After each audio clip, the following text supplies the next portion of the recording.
Okay, so we left it here. Basically, we had seen how to set up our training script. And now we're going to see how to set up your environment so that you can use our beloved Monopod robot, or any robot that you want, basically. Okay? Because as I said in the previous video, the good thing about this is that we are not talking basically anything about the simulation here. So actions, I mean, I just put this because it gives you the idea of what you're doing, but you could use this same algorithm for another environment, for another simulation. Okay, so when you want to change, for example, instead of using QLearn, you want to use this one, for example, Sarsa. You can use it, you can change it, and you don't have to change the environment. You don't have to change all the connections to the simulation. They are exactly the same. Yeah. So let's have a look to the main Python module that makes all the magic happen, which is the gym environment. Yeah. Which I don't know if we copied. Yeah, we copied that one. So let's have a look. Okay, so here we're doing basically the same thing. We are importing gym, ROS by, and so on. But we are now importing some stuff that it's more ROS related. So we have the Monopod state, we have the controller's connection, so it's more simulation. We are talking now about the simulation or the real robot. I mean, this can be used in a real robot. So first thing is what we talked about in the previous video, which is register the name of the environment, which is basic for gym to work.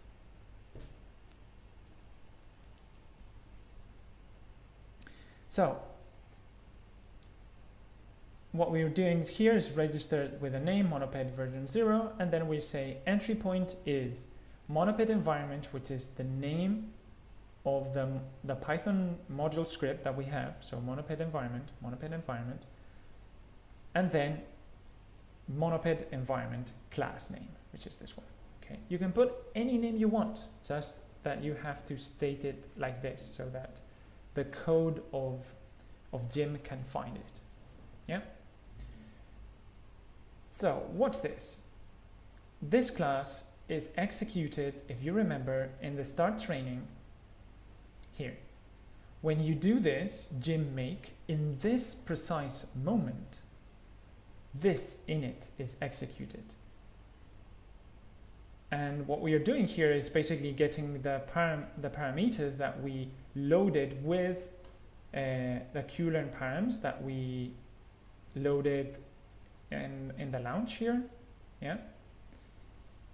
And we're loading all this. So the pose, the desired pose X, Y, and Z. So desired pose X, Y, and Z. Then the running step, blah, blah, blah.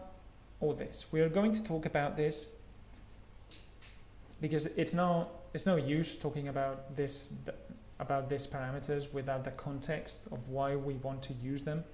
So basically we load these bunch of parameters, okay? Okay, and this also, which is related to the rewards. So again, we'll see it now.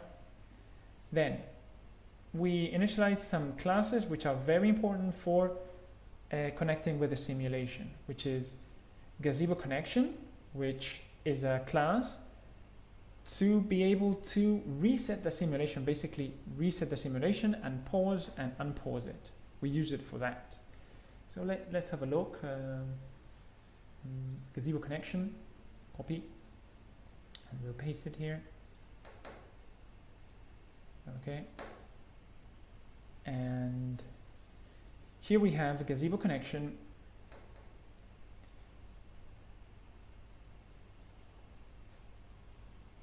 Here we have a Gazebo Connection that essentially what it does is initialize 3 different services, clients, which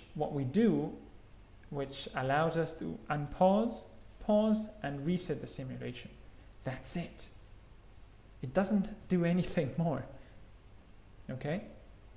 We have some other values and so on. And one thing that we do also is change the gravity. Why? Because imagine that when you unpause the simulation, because you have gravity, the robot will start to fall. So to make this work, we have to let's say change the gravity to 0, then do our stuff, then activate it, see how it works, get readings, and then pause it. Yeah? Otherwise it would be wonky and it wouldn't work as well. Okay?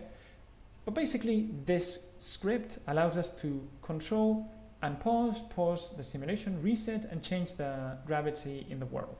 Yeah? In real robots, you wouldn't be able to do this. So you would have to stop the robot in a different way, or basically do a learning algorithm without pauses. So in real time, which is much more complex. That's why simulating, it's much better for the first phases of learning. Okay? Yeah. So we have this. Then controllers connection. This is another thing that it's really important, because one of the problems that TFs have, which we talked about in the previous video, was that when you reset the simulation and you reset the clock here to 0, TFs go crazy because they don't understand that the time has gone backwards. It's a bug, it doesn't deal with it very well. So what happens? That your simulations have to cope with it. They don't give a lot of problems in the majority of places in ROS, so it doesn't give any problems. But controllers tend to have problems because most of them publish the TFs. Because if you go to, let's have a look to our launch, the simulation. Let me just, there we go. There we go. So you remember when you launch the controllers, you see that the robot state publisher, one of the things that it publishes are TFs, and this is linked to the controllers. So it will generate problems 100% if you reset the simulation. The controllers won't work, or if they work, the TF publishing won't work, which it's a problem. So to solve this, I generated this controllers connection class, which we're going to have a look in a minute. So corporate training. So this is controllers connection. Let me just copy paste it. So this controllers connection, what it does is allows us to reset the controllers. Yeah. So you see that we have a service proxy, which is controller switch controller, and what we do is switch on and off, basically reset the controllers. So we switch them off and then we switch them on, and this allows us to reset the controllers so that the TF doesn't give any problems when we reset the simulation. Okay. I won't go in depth because otherwise we'll like these videos will be super long, but I'll post this code there. You just have to use it and that's it. But essentially it's a service that what it does is reset the controllers. Okay. Okay, so we have the Gazebo connections, and then this one is the most important, maybe also, is the Monopod state object. This one is the one that makes the final connection with the simulation. So it reads the sensors and sees the joints and see the state in which is, and we use it basically to know the state and generate the state that we need for the learning algorithm. Yeah. Then we set the desired world point, which we got from the parameters.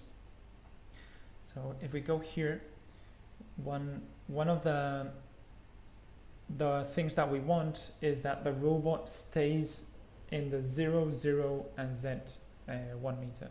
So it tries to stay there. This is one of our requirements. Yeah, that's why we set it here. Then the joint publisher, and then we set up the action space that we talked about the previous video, that basically are 6 actions, which is increment, decrement, the 3 different joints that we have, and then the reward range, which is in this case any value, because we're setting it to infinite and so minus and plus infinite. And then we seed. This is related to OpenAI-Gym seeding and random system, so it's not very important, so you just have to do it like this. Yeah, it's the random generator. Okay, this is the important part, that you have to learn and know how to use it to adapt it to your robot. So it's the reset function and the step function. Yeah, as you can see, these functions inherit, basically this class inherits from gym environment, so bear that in mind. Okay, so you have to use these functions to work. You can't put any function that you want and call it outside easily. Yeah, you can use functions, for example here we have a function, but it's for inner use of the class. Okay, so reset. The reset, we are using it here in the starting training. We go here, and remember when we started the episodes, we did reset environment and it returned a state, yeah, that we use it for the init state. Well, we have this function here that returns a state. Perfect. And inside here you can do anything you want or you need to reset the simulation. Yeah, so let's go step by step. First thing, we pause the simulation. Yeah, so we call the gazebo object and we pause the simulation. Yeah, then we reset the simulation. Then we change the gravity, so we put it to 0. Then we reset the controllers that we talked about. Yeah. Then we set the initial pose, so we reset all the joints so that it's exactly like this. Yeah, because it can finish, I don't know, each experiment it can finish with the joints totally broken. Okay, because it's learning. So we initialize all the poses. Okay, and then we check that the systems are working. We'll see how this works, but basically it's the Monopod state, which we talked about, which is, we didn't copy the module actually. So there we go. So the state has many things and we're not going to talk about them now. Basically this checks that all the publishers, all the sensors are working and we can read from them. Okay. Then we get the observations, which means get all the sensor data, so the joints, the EMU, the contact sensors, and so on. Yeah, we'll see it in a minute, but basically to have a broad understanding of what's happening. Okay, in your case, in your robot, this could be totally different, but the essence is more or less the same. Then once we have the data, then we change the gravity to 9.81, so we reset the gravity to the original state. Okay, and then we pause the simulation. Yeah. Okay, so this is basically to make it work, yeah, so that it doesn't fall when we reset all the simulation, yeah. Once we have this, then this is an important part, which is we get the observations and we get the state. This basically what it does is what I wrote here. What it does is make these observations discrete, yeah, and stringify them. It's encoding the observations. And then we return this state. Okay? Fantastic. Once we have it, then we have the step, which is the one that we execute once we've reset it, then we start. And now we start with the gravity set to 9.81 negative. So here in the step we won't change the gravity, but in the reset we need to do it because we have to reset all the things so that it's exactly as we want it in the original state. So we don't want it to move. That's why we change the gravity to 0. Yeah. So let's see the step. The step is the one that we execute in the number of steps algorithm. And this one is the core, the one that does all the work. So until here, if there's any doubt, please leave it in the comments below and I'll try to answer as soon as possible. So let's have a look. First things first, we get the action and we get action to position. This is the Monopod state object, which what we do is, okay, we have this action, which it can be 1, 2, 3, 4, 5, 6, and it returns the joints, the joint values. So let's have a look at this precise function because it will help us a lot to understand. So in the state, you see that you get an action, and based on that action, which is 0, 1, 2, the algorithm doesn't care which joints are or what, it doesn't care. This is the magic of this OpenAI-Gym infrastructure, that it divides completely the simulation from the algorithm. But in this environment and in the state, we need to connect it to the simulation now. So in this case, action 0, we consider it that we increment this joint or this other joint, blah, blah, blah. Yeah, in this case, what we do is, if it's 0, increments the HAA, which is the upper joint, the hip joint, and what it does is increment. And it increments it a value. Right? This value is stated here.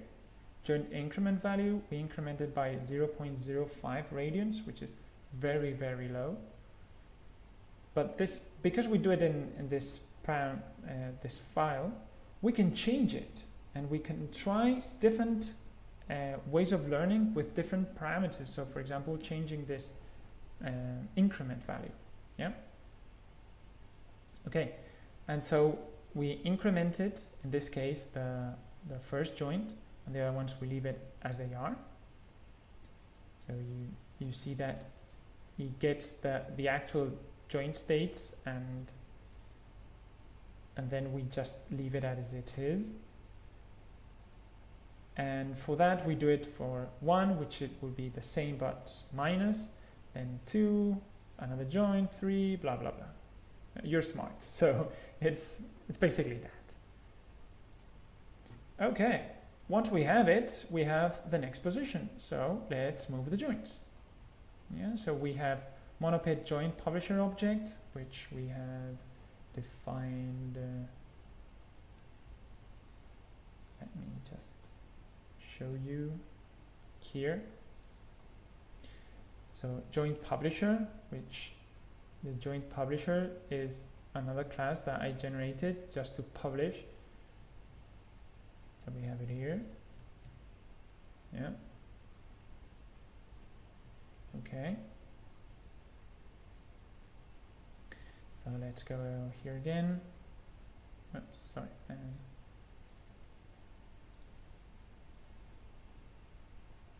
There we go.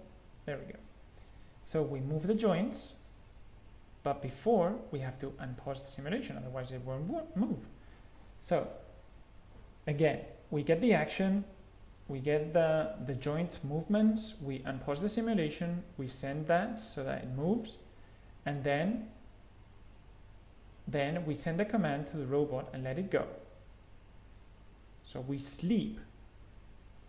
We let it, how much? Well, let's have a look how much we are going to move it. Running step. This is the time we leave it to move that tiny step, which in this case is that one. So running step is like 0.001 seconds. It's really small. So as I said, you have to play with this because you have to see what allows you to learn faster. So where were we? Oh yeah. So we sleep. Yeah, we sleep, and then we pause the simulation again. We get the observations that we recorded. So when we unpause it, basically when we get the observations, you will get the latest observations until the simulation was paused. Then once we have that observation,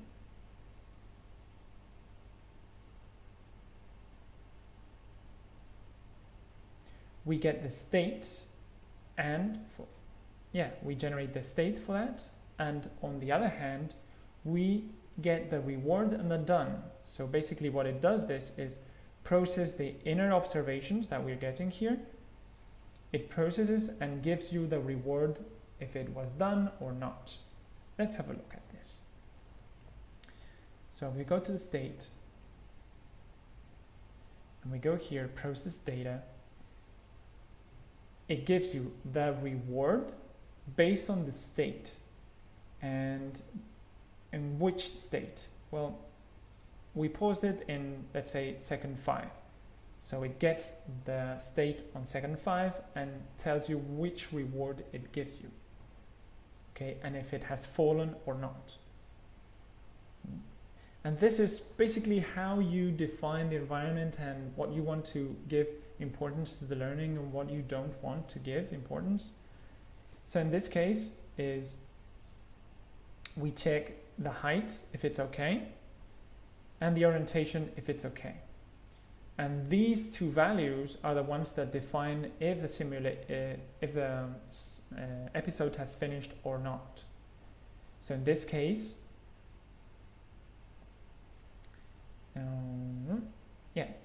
so here it says, okay, done will be if that one's not okay and this one not okay. So if one of them it's not okay, then done will be true. Yeah, and it says if done, it fell. So rewards has to be very low. And so what we do is give a reward, a very bad reward, because it's like saying, hey, this, you don't have to do this. You don't have to fall. You did something wrong. And this value, again, it's fetched from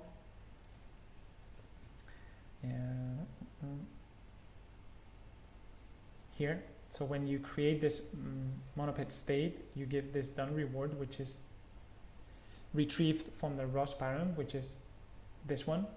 Done reward is minus 1,000. So we give it minus 1,000 points for falling. Yeah. Okay. If you didn't fall, then we calculate the reward. Yeah. And then we return the total reward and the done. Let's have a look at the calculation of the total reward because it's one of the most delicate parts. So basically, we look for 4 types of rewards. Yeah? And we call them R1, 2, 3, and 4. And as you can see here, sorry, I didn't remember, I didn't update this. We have a fifth one, which is reward distance from the desired point, which is really important. So we calculate the rewards. We calculate the reward based on the joint position, the effort that joints are making, the contact force, if it's making another force, if it's up in the air, then the orientation, so how the base is oriented. If it's like 180 degrees, so looking at the ground, that's very bad, so the reward should be very bad. And then the distance also. So how far away? If it's very far away from the desired point, that's very bad reward. If it's very close, then the reward is better. Yeah, and you calculate all that. I won't go in depth because it depends on each of the simulations that we calculate this, but it's quite easy. Let's have a look at one and then we'll see everything. For example, this one. I mean, we could talk about this all the day, but it wouldn't be useful. If you want that I talk about it, please leave in the comments below. So for example, calculate rewards, joint position. We give it a weight now you see the weight. So this weight, what it does is give it more or less importance. Yeah. So if you give it a very high weight, then this state, so the joint positions, will be very important for the rewards. Yeah. But for example, if it's not something very important for the emerging way of solving the problem, then you put a lower weight. Yeah. So what it does is it gets the joint positions that we're getting from the subscriptions and so on, and what it does is get the absolute value, and that's the reward. So the reward will be the value much higher if it has extreme values in the joints. So the desired value would be you would think, okay, then extreme, like 180 degrees in this joint, in that joint. Well, no. Why? Because you see that the rewards are negative. This means that if we have a very high value, we will have a total reward much lower. Yeah? So in reality, what we want is that the joints have very low extreme values. So the perfect configuration would be 0, 0, 0. Okay? And we do this for all of them. Yeah? I'll post the code, so don't worry. It's not difficult. It's just to know how to do each stuff. I'll show you another one. For example, the force. We calculate the force. This is based on, okay, we have a desired force. This desired force is calculated. It's basically here, actually. Yeah. This ideal force is the weight. So if you get the URDF, let me just get the URDF here. Okay. And you sum up all the masses and you multiply it by the gravity, you will get the value of 7.08 newtons. Yeah. That would be perfect. That means that the robot is touching the ground, but that's it. It's not moving around, it's not jumping, it's not stomping on the ground. Yeah, that would be the ideal for me. Yeah, okay.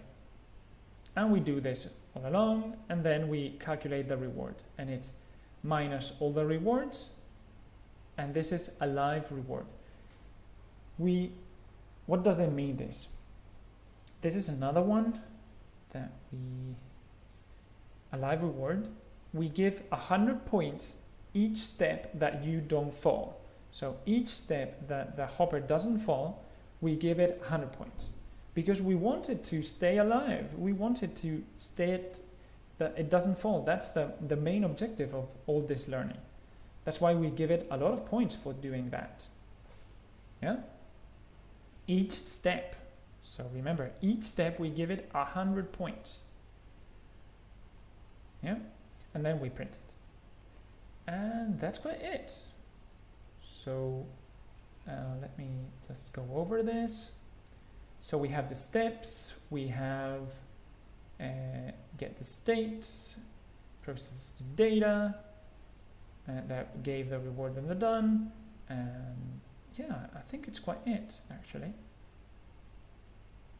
Yeah, so you wanted to see it work, I suppose. So let's have a look.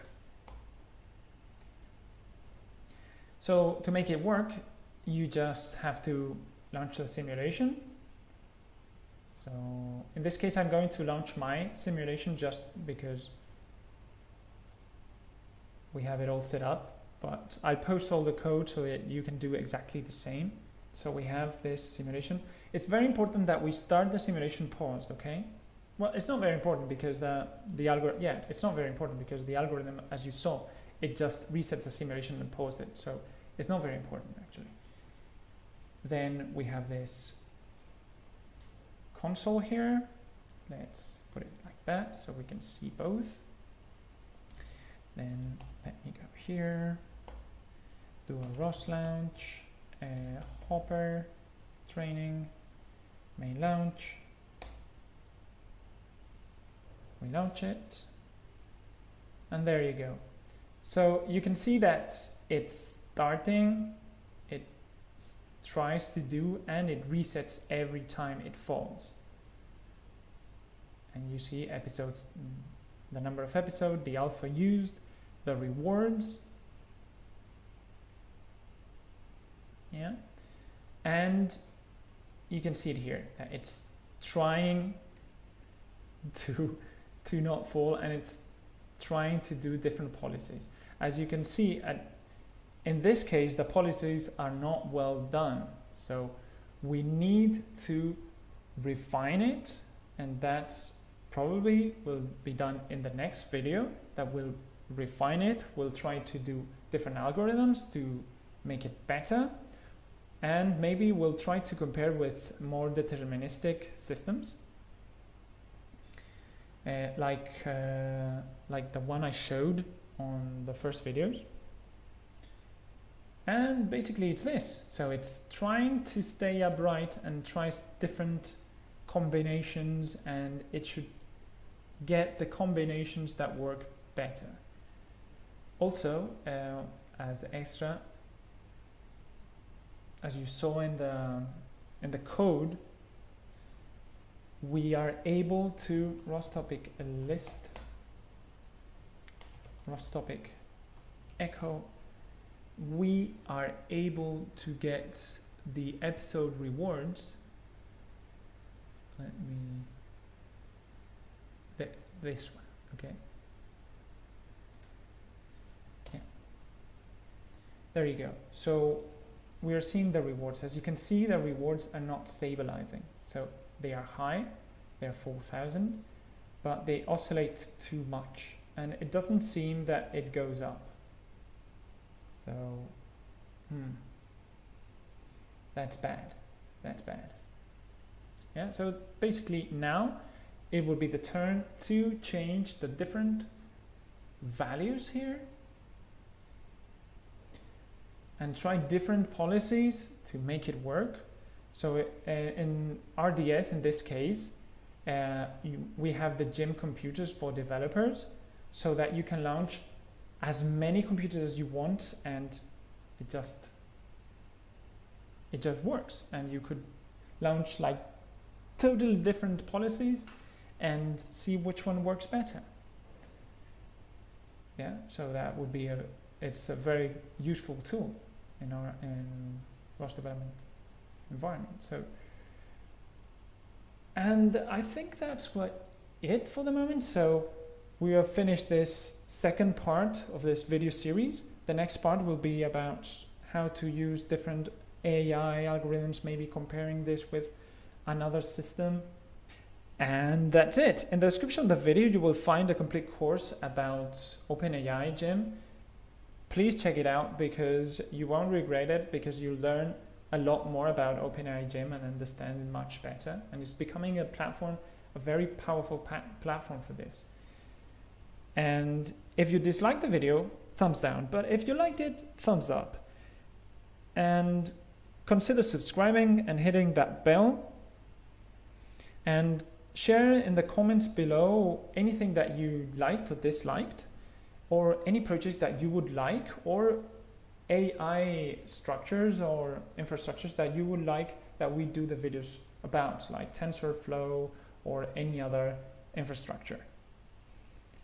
And that's it. Hasta la próxima.